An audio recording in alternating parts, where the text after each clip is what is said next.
January the 29th, 2017. Guys, in the last video, you saw where President Trump has signed executive orders banning certain refugees and certain immigrants and pretty much shutting the gates to a lot of people right now so they can be vetted. And I said yesterday there were two men that were from Iraq at the airport there, JFK, I think it was, and they were being detained. I said these two guys will probably make it through because they had worked with the U.S. military going back and forth, had family here, they spoke English, and the one guy was very patriotic. Even though he had been detained, he didn't come out and raising Cain or anything. He said America's great. He goes along with the president. He wasn't crazy about being detained for those several hours, but I knew that those two guys would make it. Had a good feeling they would because of the work they had done, and if they were forced to go back and they worked with America, guys, that's something you don't want to see happen because they won't survive. But what had happened was, as they were being detained, remember, a group of lawyers had come together to try to release them.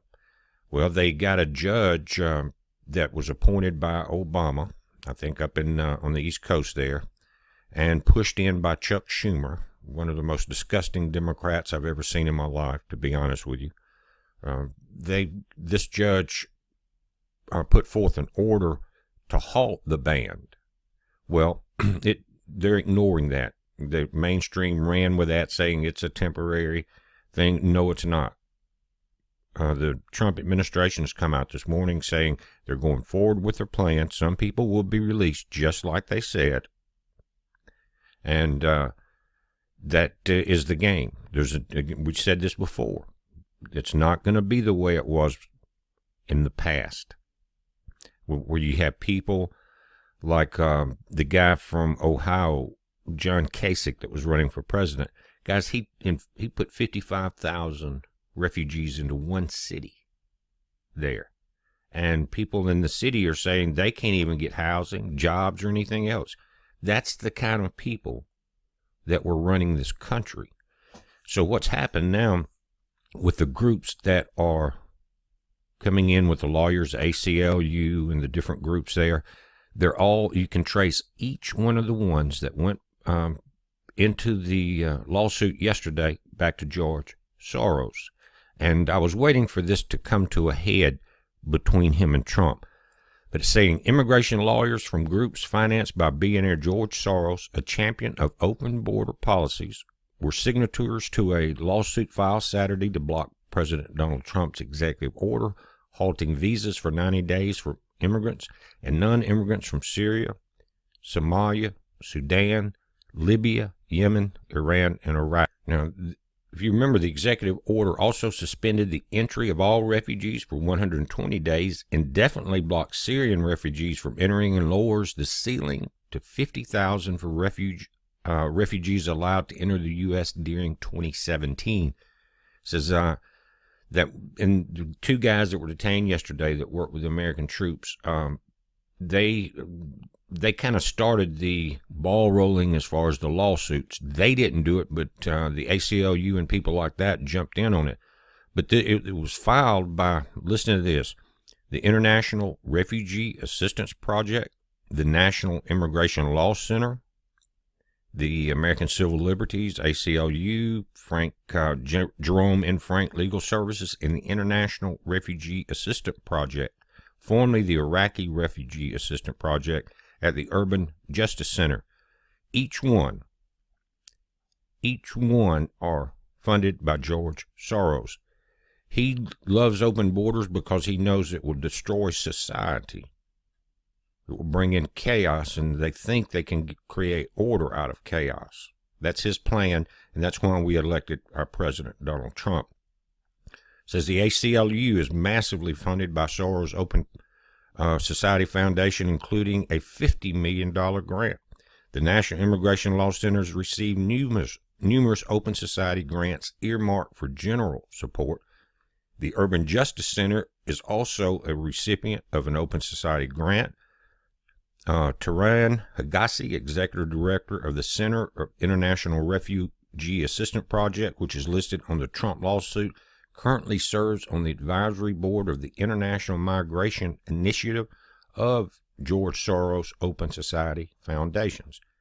Over the last decade, Soros has reportedly provided some $76 million for immigrant issues.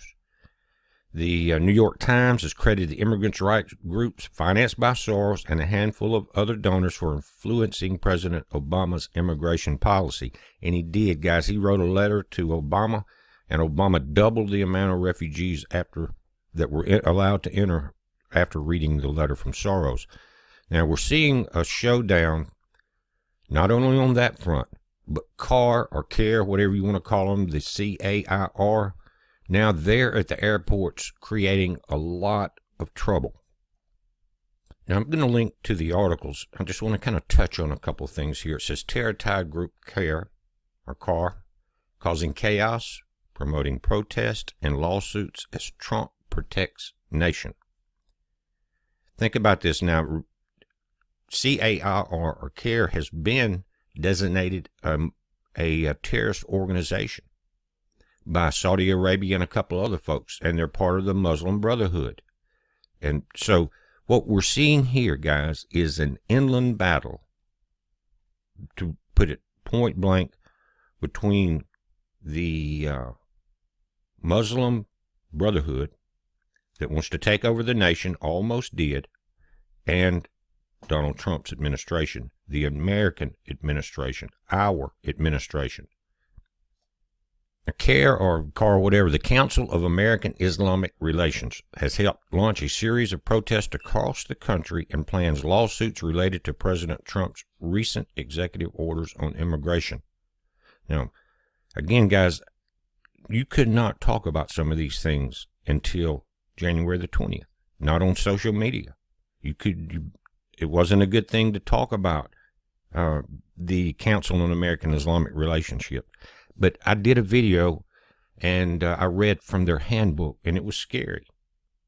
It was scary the way that they planned to overtake the entire world, but they knew they had to overtake the United States first, the Trojan horse effect. And in the handbook it said, and we saw that with the past president, that it's okay to lie, cheat, and steal if you can further the idea of Islam.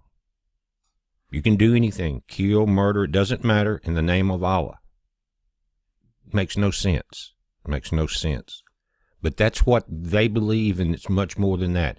In the Council on American Islamic Relations handbook, guys, when I read it last year, it also said that they want to infiltrate every office, every college institution, and all in the name of peace. But when the Sharia law is put in place, which it almost was, we saw the influence in the last 8 years, but when that is put in place, which luckily it looks like it's going to be stopped now, if it were to be put in place, the women would suffer first. It would be just like you see overseas, guys. Hangings, heads being cut off, you got to wear a burqa. The women can't drive, can't get driver's license. When you see these women marching and protesting the policies of Trump, they're so clueless. And the same group that organized that protest called the March of Life, which was the next day, I think, the March of Lies. That's how eat up these people are, how evil. We're dealing with policies to take over this country because we are the last standing bastion of real freedom and liberty on this planet. Canada, you're in trouble. Trudeau is saying, just bring the immigrants here. And he's already bringing a lot of them in unvetted. That's the problem, the unvetting and the incompatible civilizations. Now, there's some reports that is not mainstream. I will link to this article, and I think they're afraid to talk about it, but according to Reuters, a debate is underway within the Trump administration over adding the Muslim Brotherhood to the State Department and Treasury list of foreign terrorist organizations. It would be the best thing that could happen to the country. And guys, in Europe now, there's a move to take out what's called the non-government organizations run by Soros out of many of the countries there. They realize what he's doing. So I look to see that his groups that are pushing this to be put on the same list, or at least be banned. Because if you think about it, the most notorious terrorist on the planet is George Soros. And Trump knows this, and he knows these organizations that are filing these lawsuits. And again, this judge that is trying to put a stay on this immigration hold, they're ignoring that. And they're saying we're going straight ahead with the policies exactly it was laid out.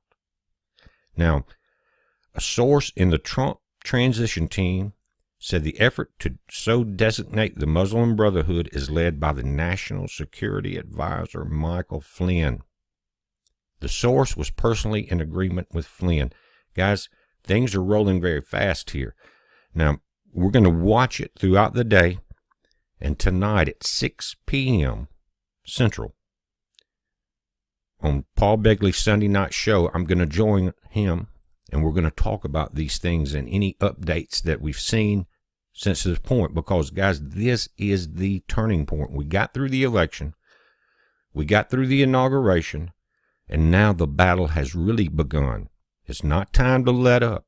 It's not time to lay back and say, oh, we got it made now. Wrong. This is the most dangerous point of all. Something's going to be done here. Guys, and when you see this classic battle going on between the different groups, something's going to break. You know what I'm saying? Look for some type of not government-sponsored red flag anymore, but just real possibilities of terrorist activity at airports, where we're seeing the protests now all over the nation. So just be careful. It's really not a good time to travel by air, to be honest with you. And if you think about going to Mexico, they're not very happy with Trump either. So just kind of hang tight, guys. Watch the airports. Watch for trouble. Try to avoid it if you can. I'm not trying to scare anyone. Just be wise. Again, tonight, Paul Begley, 6 p.m. Central, paulbegleyprophecy.com. He also has a YouTube channel. I'm going to link to the website, guys. It's a heads up. Be safe.